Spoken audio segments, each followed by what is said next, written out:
Le Barça qui s'incline à domicile une nouvelle fois après celle de Las Palmas. Cette fois-ci, c'est Leganés 1-0. Le Barça qui perd face à Leganés. Franchement, je m'attendais à beaucoup de choses sauf à ça. Je m'attendais pas que le Barça perde une nouvelle fois une autre chance que le Real Madrid lui a proposé pour vraiment prendre la première place, même en cas de victoire du Real Madrid dans le match de retard face à Valence. Mais je pense que je ne l'ai pas dit parce que je n'ai pas débriefé beaucoup de matchs du Barça cette saison et je n'ai pas débriefé beaucoup de matchs jusqu'à ces derniers temps. Mais je l'ai dit hier pour le Real Madrid, je pense que le Real Madrid peut être champion. Et pour moi, mon pronostic, c'est que le Real Madrid va être champion. Soit le Real Madrid, un peu moins l'Atlético Madrid, mais je ne vois pas le Barça gagner le championnat. Je peux me tromper, le Barça peut gagner le championnat, ça ne veut pas dire ça. Mais je ne sens pas dans ce Barça la personnalité du champion. Tu sens que le Real Madrid, ils ont ça. Ils perdent 2-0, ils reviennent à 3-2. Le Barça, mené 1-0 à domicile, ils n'arrivent même pas à égaliser. Il y a des occasions ratées et tout, mais il y a un déchet incroyable. Il y a des choses. Tu perds 1-0, il reste 80 minutes. Pourquoi il n'y a pas de sang-froid dans cette équipe? Et c'est triste de voir ça. Donc avant de commencer le débrief, n'oubliez pas de liker et de vous abonner à la chaîne.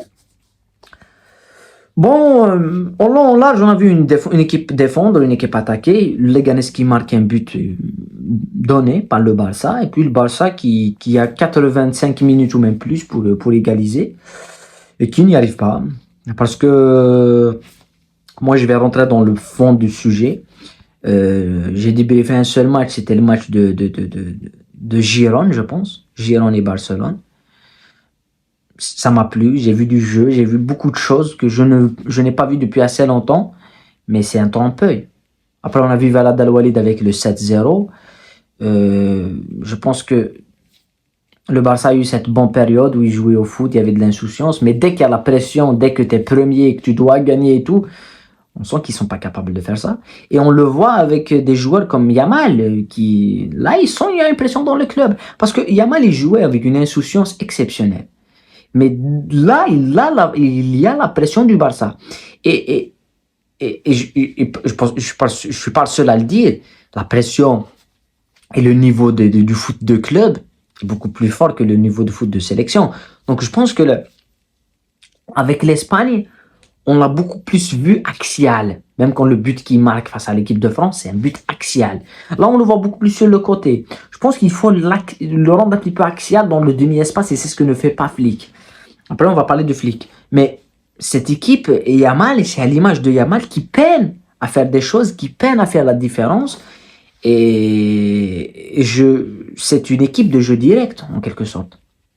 Voilà, c'est dès que c'est de la possession standard et que tu as face à toi une équipe qui défend bien et qui joue en transition rapide, parce qu'ils vont jouer des équipes qui vont bien défendre en bloc bas, jouer la transition et le contre, et là, ils vont souffrir. Là, le Barça va se faire prendre avec des 2, des 3-0. Voilà, on va voir ça. On va voir ça. Parce que je pense qu'aujourd'hui, quand on voit ce match, il n'y a aucune différence. Même les autres matchs, que ce soit Sociedad, que ce soit beaucoup d'autres matchs, que ce soit Celta Vigo aussi, il n'y a pas de différence entre le Barça de Flick et le Barça de Xavi. Pour moi, il n'y a aucune différence. On voit presque la même équipe avec les mêmes failles, avec les mêmes problèmes.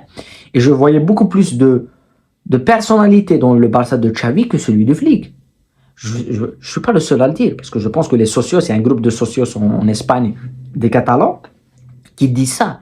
Ils disent à Laporta, on ne voit pas la différence entre le Barça de Xavi et le Barça de Flick. Tu nous as vendu un football paillette et tout, on l'a vu 3 matchs, et c'est fini. Le Barça, ils ont gagné le Real Madrid, c'est bien. Mais est-ce qu'ils ont gagné le titre? Ils ont gagné un match, c'est 3 points. Tu peux perdre à 4-0 et gagner le titre. Le Real Madrid a perdu 4-0 face au Barça et a gagné le titre.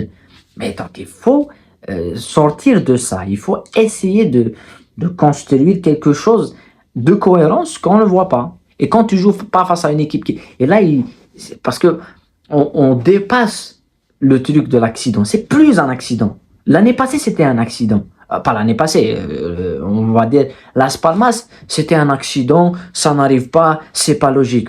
Aujourd'hui, perdre 2 points face au Betis, face au Celta, face à Sociedad, face à Las Palmas, face à Leganés, et des occasions où le Real Madrid te donne le bâton. Tu dis, voilà, tiens, prends les points et va en première place.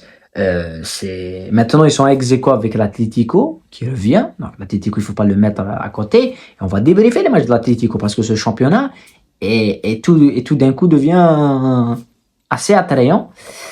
Mais j'ai une autre chose à dire.